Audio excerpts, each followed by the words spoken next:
ঘষে ঘষে লাগিয়ে দিই 2 থেকে 3 মিনিট থাকবে, তারপর ঝরে পড়ে যাবে। তাহলে কাজের কাজ কি হলো? শরীরে একটা বুঝা। যদি অরিজিনালি অষ্টধাতু নবগ্রহ বানাতে হয়, অরিজিনাল যদি তৈরি করতে হয়, এই 8টা ধাতু যেমন আগুনে দিতে হবে, ওটাকেও কিন্তু আগুনে দিতে হবে। কিভাবে? একটাই রাস্তা আছে, একটাই পথ আছে। সেই রাস্তাটা কি?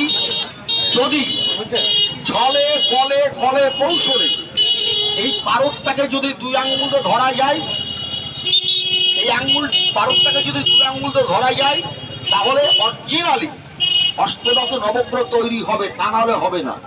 এটা কি করে সম্ভব? বাস্তবটাকে আগে নিজের চোখে দেখে রাখুন। যদি অষ্টধাতু নিতে হয়, যদি জীবনে কোনোদিন মনে করেন, কেউ যদি কোনোদিন মনে করেন যে আমি অষ্টধাতু নেব, আজকের দিনটাকে মাথায় রাখবেন যে আমাদের বাজারে বসে একটি ছেলে বলেছিল এবং বাস্তব দেখিয়ে দিয়ে গিয়েছিল যে অরিজিনাল অষ্টধাতু বানাবার পদ্ধতিটা একদম সরাসরি আমাদের চোখের সামনে দেখিয়েছিল। এইভাবে যদি কেউ বানিয়ে দেয়, তাহলে আপনি অরিজিনাল পাবেন। যেই বানান যদি এইভাবে বানিয়ে দেয়, তাহলে আপনি অরিজিনাল পাবেন। তা না হলে সারা জনম আপনাকে ঠকতে হবে, সারা জনম ঠকতে হবে। কারণ ওই যে আগেই বললাম না, সবার মাথায় কালো চুল, কারে বিশ্বাস করবে? আমি ভালো মানুষ, আমার গায়ে লেখা নেই।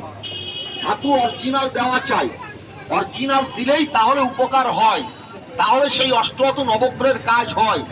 শুধু গল্প দিলে কাজ হয় না, মনোরঞ্জন কথা বললে কাজ হয় না, কনভাইস করবার কথা বললে কাজ হয় না, একটু হাত দেখলাম, একটু রাশি দেখলাম, অতি কাজ হয় না। জিনিসটা সঠিকভাবে বানাতে হয়।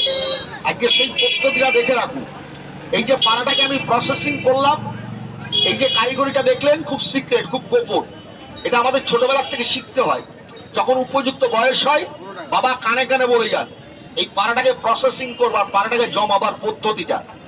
এইভাবে যদি কাজটা করে নিতে পারেন, তাহলে অরিজিনালি অষ্টধাতু নবগ্রহ পাবেন। তা না হলে দন্তন্নয় আকারে না, অষ্টধাতু পাবেন না। যা পাবেন ওই যে হাটে বাজারে আসে, ক্যাসেট বাজি বিক্রি করে, ওইসব কোম্পানির নামে। এই পাড়াটা হচ্ছে বুধ গ্রহের জন্য।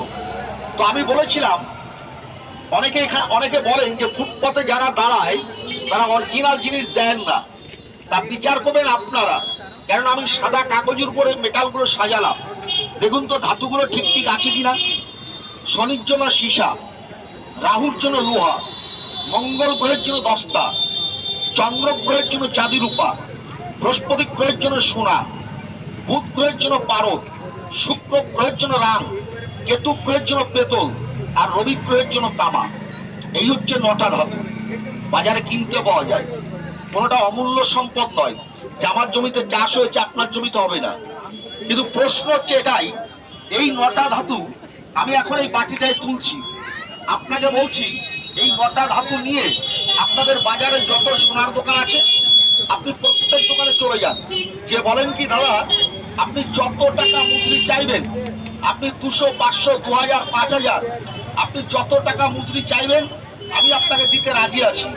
আপনি এই 9টা ধাতু গালিয়ে ভাই আমাকে একটা দলা বানিয়ে দিন তো, দেখুন তো রাজি করতে পারেন কিনা। কোনো মূল্যে দেখুন তো, কোনো স্বর্ণকার, কোনো কর্মকার এটি আগুন টাচ করে কিনা। তাহলে বুঝতে পারবেন যে কেন অরিজিনাল অষ্টধাতু পাওয়া যায় না। ওই যেগুলো পাওয়া যায় ওগুলো কোম্পানির নামে বিক্রি হয়। তো বলবেন তাহলে তো আগুনটা কে দেবে? আগুনটা কে দেবে? আগুন একমাত্র সেই দেবে যাদের বংশগত অধিকার আছে, যাদের পূর্বপুরুষ থেকে অধিকার আছে, বংশ পরম্পরায় যাদের অধিকার আছে, তারা ছাড়া এটি কেউ আগুন টাচ করবে না। এটা আমার বংশের কাজ, আমার পূর্বপুরুষের কাজ, আমার বাবা ঠাকুরদারা করতেন, আমিও করি। আমার একটা ছোট্ট পরিচয় আছে বাবু, আমি একজন আচার্য ব্রাহ্মণ, আমি শাস্ত্র বিধানকে মানি। এখানে কে কোন ধর্মের লোক দাঁড়িয়ে আছেন এটা প্রশ্ন নয়। হিন্দু, মুসলমান, খ্রিস্টান, বৌদ্ধ, জৈন, আপনি যে ধর্মের লোক হন না কেন, জাতি দুটো, নারী আর পুরুষ।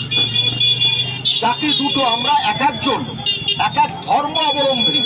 যেমন আমরা হিন্দুরা কি বলি, যদা যদা হি ধর্মস্য গ্লানি ভবতু ভারতপুত্রাং ধর্মস্য তদাত্রাং সৃজাম্যহম। ইসলাম ধর্মে কি বলছে? লা ইলাহা ইল্লা আনতা সুবহানাকা ইন্নী কুনতু মিনাজ জালিমিন, বিসমিল্লাহির রহমানির রহিম। আমি বলছি ভগবান, ইসলাম ধর্মে বলছে আল্লাহ। দিল দুনিয়ার মালিক কজন বাবু?